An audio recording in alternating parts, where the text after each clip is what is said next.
drones are hitting critical Russian military targets, crippling their war machine.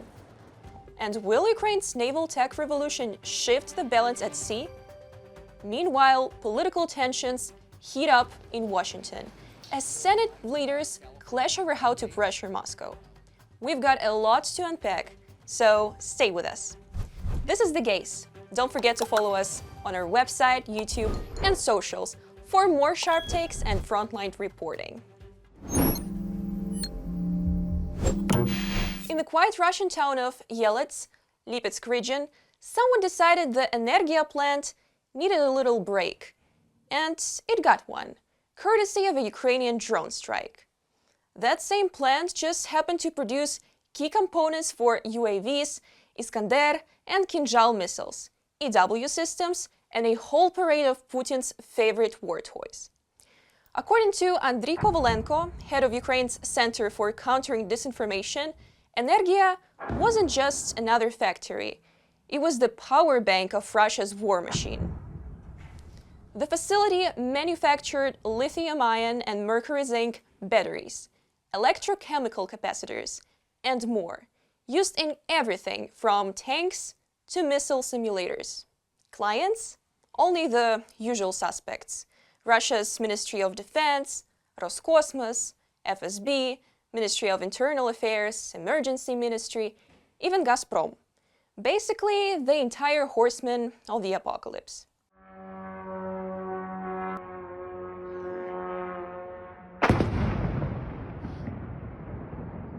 Despite being under sanctions from the EU, US, Japan, and most of the free world, the plant was still running. Until now. Meanwhile, in Ivanova, it got loud on the night of May 22nd. Russian state media tried their best. Everything's under control, they claimed. Maybe so, but whose control?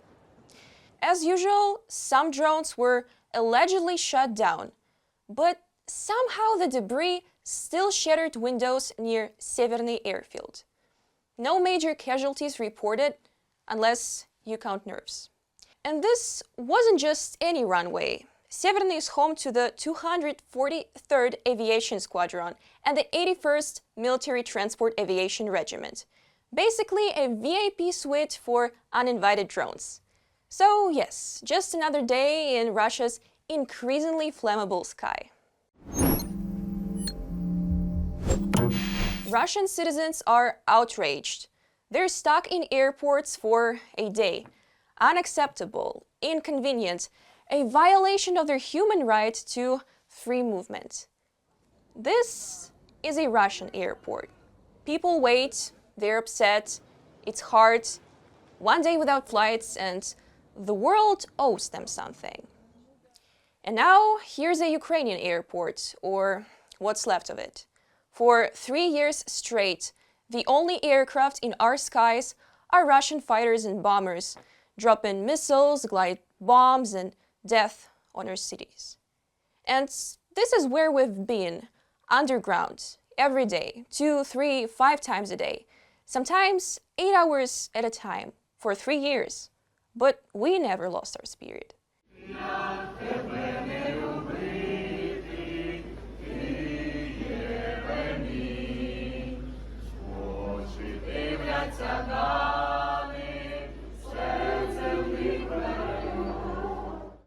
And it seems what Russia lacks, more than drones or chips, is shame.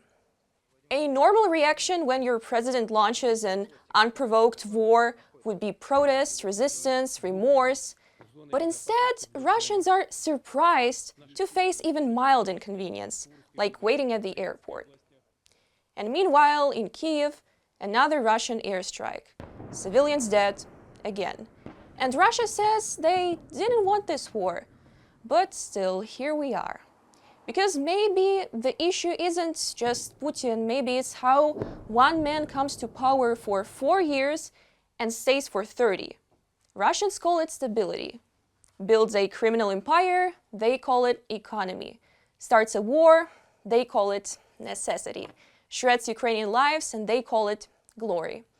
Well, next time you're stuck in the terminal, Russians, call it what it is, karma. And know this, More is coming. While Russia's Black Sea Fleet keeps getting hunted down, Ukraine is quietly rewriting the rules of naval warfare.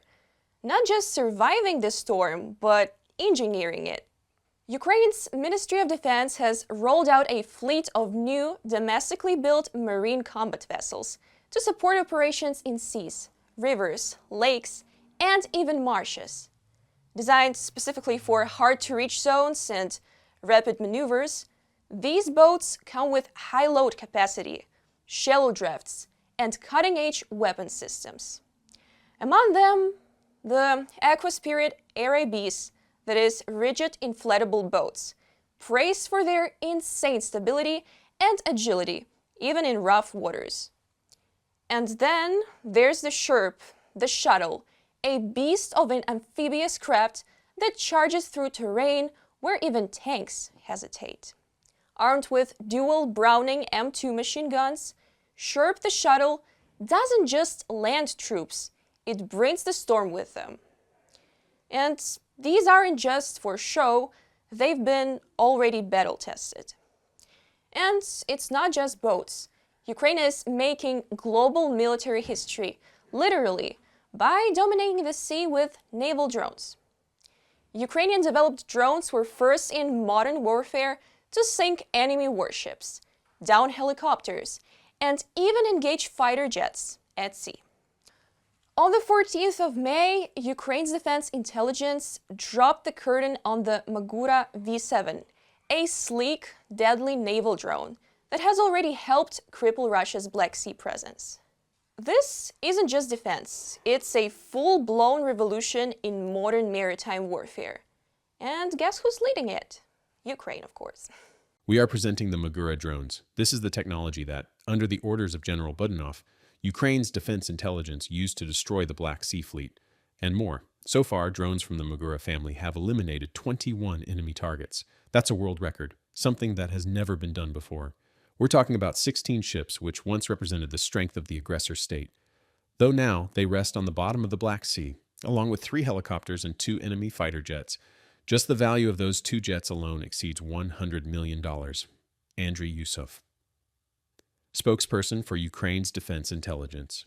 Presented were the now famous MAGURA V5, known for taking out Russian Black Sea Fleet ships, the multifactional platform MAGURA V6P, the MAGURA V7, a missile-carrying drone that, for the first time in the history of war, destroyed an enemy fighter jet, and a version of the MAGURA V7 equipped with a combat machine gun. Over 2 years, these drones have hit 17 targets, destroying 15, including the Sergei Kotov, Ivanovets, Caesar Kunikov, and 2 Su-30s. Total damage over $500 million. The technology is drawing global attention. The United States has shown serious interest in Ukrainian drone technology and manufacturing expertise. So much so that the state of Georgia is reportedly ready to provide a dedicated site for Ukrainian drone companies to operate. We ourselves understand Elon Musk's current dissatisfaction, because during the war, there were many, let's call it, situations with the satellite terminals Starlink, provided as an act of charity to Ukrainians at the beginning of the Russian invasion. However, in a biographical book, it is mentioned that in 2022, Musk secretly ordered his engineers to disable the Starlink satellite communication network near the Crimean coast in order to prevent a secret Ukrainian attack on the Russian Black Sea Fleet. When the Minister of Digital Transformation of Ukraine, Mikhailo Fedorov, begged Musk to restore the connection for the drones, Musk replied that he was impressed by the design of the drones, but would not turn Starlink back on near Crimea, because Ukraine is going too far and is courting a strategic defeat. By the way, regarding the fact that the drones are really cool, let's also remind you that, inspired by Ukraine, France has tested a sea-based kamikaze drone, similar to Ukrainian MAGURA V5. US Senate Majority Leader John Thune from the Republican Party didn't hold back. He warned Russian President Vladimir Putin that if Moscow fails to bring a credible ceasefire proposal to Ukraine, the US Senate is ready to unleash new sanctions. If Russia won't take diplomacy seriously, the Senate will partner with the Trump administration to consider new sanctions aimed at forcing Putin to the negotiating table. Thune told reporters. If Russia won't take diplomacy seriously, the Senate will partner with the Trump administration to consider new sanctions aimed at forcing Putin to the negotiating table. John Thune, leader of the Republican majority in Senate, in a comment to Axios. But here's the twist.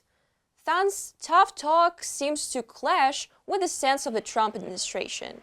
Just days earlier, Secretary of State Marco Rubio warned Congress that threatening sanctions might backfire, potentially scaring Russia away from fragile peace talks.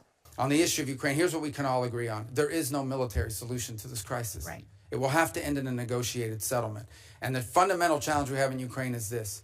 Russia wants what they do not currently have and are not entitled to, and Ukraine wants what they cannot regain militarily. And that's been the crux of the challenge. But despite this divide, bipartisan momentum for new sanctions is growing. Senator Jean Shaheen said legislation could be up for a vote as soon as next week. We need to make it absolutely clear to Putin that continued obstruction will only result in heightened economic pressure, Shaheen said. Meanwhile, Senators Richard Blumenthal and Lindsey Graham have already drafted a bill targeting Russia with sweeping sanctions, including a 5,000 tariff on goods from countries still buying Russian oil. But will these measures survive a possible Trump veto? That remains a big question here. It would have been a lot better if Russia was in the G8. You know, a lot of people would say, oh, that's not it. Because if Russia was in, you probably wouldn't have this war. And if you had a different president, you wouldn't have the war either. Donald Trump, President of the United States, in a comment for journalists.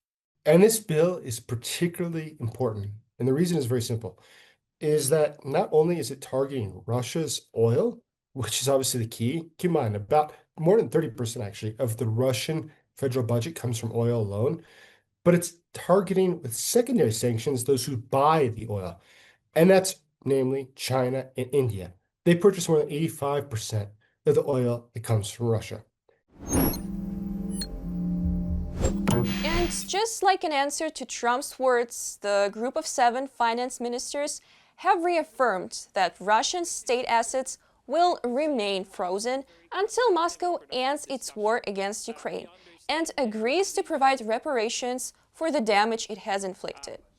In a joint communique released following their summit, the ministers emphasized, "We welcome ongoing efforts to achieve a ceasefire. If such a ceasefire is not agreed, we will continue to explore all possible options, including options to maximize pressure, such as further ramping up sanctions. We reaffirm that, consistent with our respective legal systems, Russia's sovereign assets in our jurisdictions will remain immobilized until Russia ends its aggression and pays for the damage it has caused to Ukraine." From a joint statement of the group of 7 finance ministers. The G7 also condemned Moscow's continued military assault, praised the resilience of the Ukrainian people, and reiterated support for Ukraine's sovereignty and territorial integrity. The ministers are committed to supporting Ukraine's post-war recovery and reconstruction efforts. The G7 pledged to exclude any state or company that has supported Russia's war from benefiting economically from Ukraine's future reconstruction. During these days, we will find a chance to reiterate our position towards sanctions on Russia, and we would like these sanctions will be stronger because it's only possible way how to impose definitely necessary sanctions on Russia for them to make necessary agreements when we have discussions related to peace. From battlefield breakthroughs, with cutting-edge drones to high-stakes political battles in Washington. The fight for Ukraine's future is intensifying on all fronts. What do you think will happen next? Drop your thoughts in the comments and stay tuned for more here with the gays.